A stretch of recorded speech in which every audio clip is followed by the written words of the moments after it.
नमस्कार विद्यार्थियों। आज हम अध्ययन करने जा रहे हैं राजस्थान के भौतिक प्रदेश का। तो शुरू करते हैं कि भौतिक प्रदेश क्या है। प्रोफेसर अल्फ्रेड वेगनर के महाद्वीपीय विस्थापन सिद्धांत 1912 के अनुसार प्राग ऐतिहासिक काल में संपूर्ण विश्व एक पिंड के रूप में था जिसे पेंजिया कहते थे।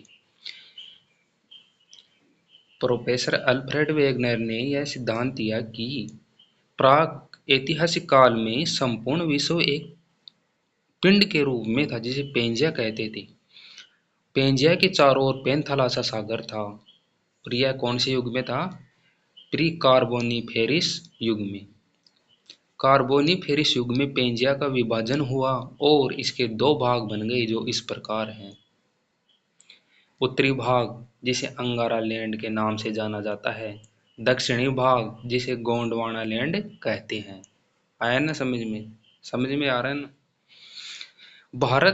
भारत व राजस्थान में गोंडवाना लैंड तथा 33 सागर के अवशेष पाए जाते हैं।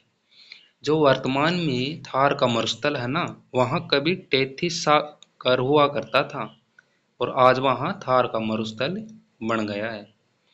राजस्थान में अरावली व पठारी प्रदेश, गोंडवाना लैंड तथा मरुस्थलीय व पूर्वी मैदानी प्रदेश 33 सागर के अवशेष पाए जाते हैं।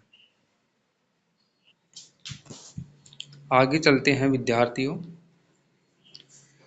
आप इस चित्र के माध्यम से समझ सकते हैं। ये तो यानी कि एक तो गोंडवाना लैंड और एक अंगारा लैंड, जो दोनों पहले एक जगह हुआ करते थे। और पश्चिम में 33 सागर है ना, यहाँ ये पहले यहाँ सागर था और आज यहाँ थार का मरुस्थल बन गया है। आगे चलते हैं विद्यार्थियों।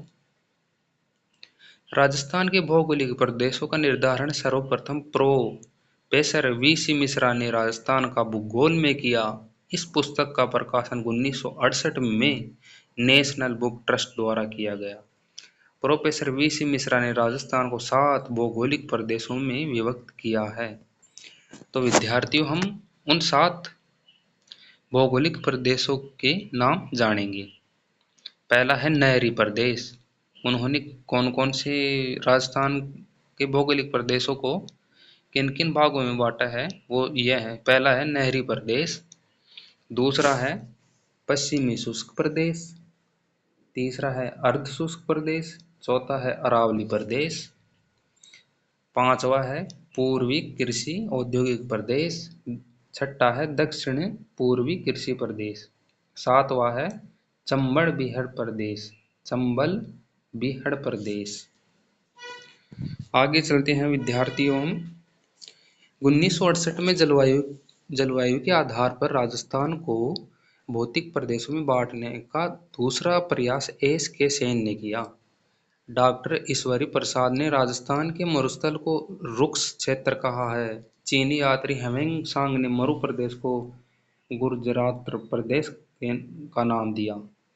चीनी यात्री हेमिंग सांग ने क्या नाम दिया? मरु प्रदेश को गुर्जरात प्रदेश का नाम दिया था उन्होंने। आगे चलते हैं विद्यार्थियों। उत्तरी पश्चिमी मरुस्थलीय प्रदेश ग्रेट पैलियो आर्कटिक अफ्रीका मरुस्थल का पूर्वी भाग है। जो हमने देखा था ना पहले, ये एक जगह हुआ करता था, ये बाद में अलग अलग हो गई।